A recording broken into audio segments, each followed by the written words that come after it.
golaha wasiirada ee halkan fadhiya madaxda hay'adaha shaqaalaha aqoon-yahanka iyo inta aan magacooda guda sheegi karin halkan fadhida ee mudan waan wada salaamaya assalaamu calaykum waraxmatullaahi wabarakaatuh. marka ugu horeysa sidii saaxiibadii ugu horreeyayba ay ugu mahad celiyeen waxaan u mahad celinayaa wasiirka wasaaradda qorsheynta wasiirka hoggaanka agaasimaha guud agaasimo waxyada shaqaalaha ee sida wanaagsan u soo agaasimay xafladdan maanta aynu isugu nimi shaqo aad iyo aad u qiimo badanna ka qabtay qorsheynta in buugga qorshaha labaad la isku dubaridaa runtii waa wax aad iyo aad u hawl badan oo u adag way u dhawaan adeegeen waa ku hambalyeen waxaan kaloo qirayaa inaanay fududayn in waxa ku qoran qorshaha qaranka buugga qorshaha qaranka in loo kala sooco siday u kala mudan yihiin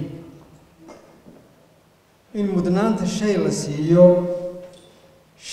shayna laga mudnaado oo wax aad iyo aad u adag inyaadati waxay idin tusaale ah ninka haddaynu nahno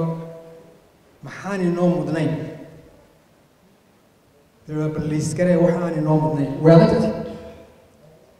baahiyadeenu aad iyo aad bay u badan yihiin su-aalaha igu adiga lay weydiiyaa waxa weeye maxaa kuu mudan bal soo koob markaan wax badan tahay kaasu waa liiskii baahideeda bal soo kooba inteebaa kuu mudan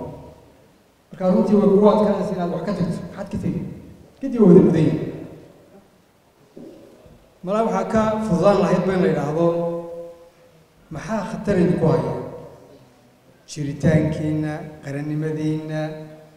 horumarkiina bulshadiina dhaqankiina maxaa khatar ku haya way ka yaro fududahay jawaabta su-aasha kale waayo haddii lagu yidhahdo maxaan khatar ugu hay liis dheer baad qori kartaa si fudud marka haddii aan halkaa ka duulaba anoo mudnaanta weli ka hadlaya waxaan isleeyahay labada shay ee inoogu muhiimsan wax walba waa inoo muhiim lakiin labada shay inoogu muhiimsan waxa weeye waa nabadda iyo shaqada arrinka nabadda mudnaan badan baynu siinaa waxay ka muuqataa mudnaanta aynu siinaa miisaaniyaddeena arrinka kale nagu soo hadhay waxa weeye waa shaqa la-aanta ee runtii khatarta inagu haya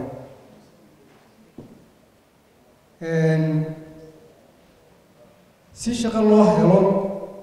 oo shaqo loo abuuro waxaynu u baahan nahay maalgashi baynu u baahan marka la maalgashado keliya ayuunbay shaqa timaadaa haddaba si loo maalgashado waddanka maxaa loo baahanya waxaa loo baahanya inaynu abuuro jawi soo dhoweynaya dadka dalka maalgashan kara waxaynu u baahan nahay dhul waxaynu u baahannahay tamar jaban baynu u baahannahay waxaynu u baahannahay farsamo waxaynu u baahannahay maal seerbeeye badan oo la qaaday waa waxyaabihii ka soo baxay ee dadku ay tilmaameen inay carqalad ku yihiin inay waddanka maal gashadaan amba in ganacsigooda uu koro haddii aynu mashkiladda shaqaalaha xalilo mashaakilka kale ee la xidhiidha bulshada hadday noqoto caafimaad waxbarasho xitaa biyo waynu xalili karnaa marka wax walba waxaa ka mudana ka soo horeeya arrinka shaqada haddii markaaynu is weydiino waddankeenna halkeebaa la maal gashan karaa waddankeenu runtii waa waddan hodana ereygaana wax badan baa maqashay dhinaca marka laga eego wax soo saarkeenna marka la eego waa waddan saboola oo g d p per capita amba haddii waxaynu soo saarno sanadkii laynoo qaybiyo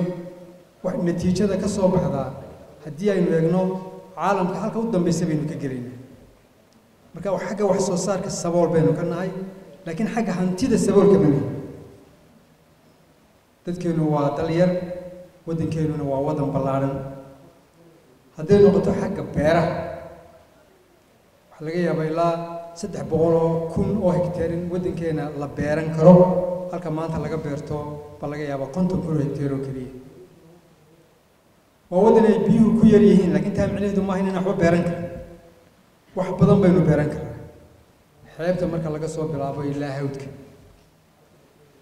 waddankeenu wuxuu leeyahay macdano fara badan buu leeyahay oo ku jira kuwa la xaqiijiyay inkastoo inta badan inay ku jiraan waa la ogyahay laakiin tirada ay kaga jiraan ma weli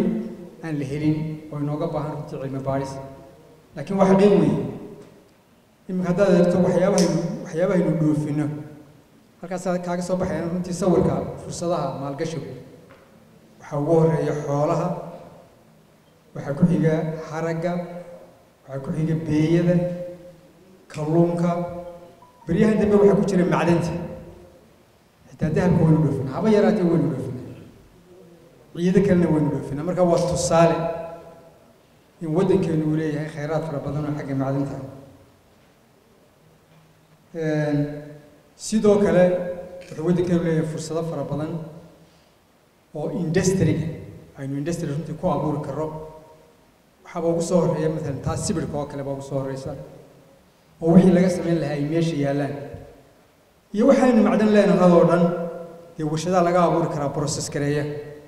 oo halkan intii wax raw material ah amba ciid intii ka dhoofin lahayn aynu ka dhoofin karo macdantii oo markaa maxaa la safeeyay cidda hadaba laga rabo inay waddanka maal gashato ama ka shaqeyso maal gashiga waddanku waayo ma dawladunba ma shicibka ma qaybta gaar loo leeyahay ba hadii ariga wuxuu ka saaran yahay gidigeenbaba ayuu ka saaran yahay ganacsatadu ka saaran yahay qurba joogu ka saaran yahay dal joogu ka saaran yahay inteen halkan fadhida uu ka saaran yahay dawladdu ka saaran xubnaha kala duwan dawladda ee ku bahoobay wadaagahan dhaqaalaha ujeedada maanta halkan la inoo soo kan yahay waxa weeye in inaka fariinta la inoo soo gaarsiiyo inana fariinta aynu qaadnay dadka intiis kala gaarsiino inteen halkan joogta ama magaalada joogta inta dibadda joogtaana shaashadaha inaynu ku gaarsiino waxa markaa loo baahan yahay inaynu gudigeen ba arrinkaas runtii gacan iyo garab aynu iska siino dhaqaalaheena wax badan baynu ka qaban karaa runtii xubba loo baahan yahay inuu la nimaadno siyaasadii iyo dadaalkii dhinac walba haddaynu taa la nimaadno waxa xaqiiqa inaynu ka bixi doono saboolnimada iyo waxyaabaha faraha badan ee ku xeeran saasaan kusoo koobaya hadalkaygii waa diyaar dowladda. Assalaamu calaykum.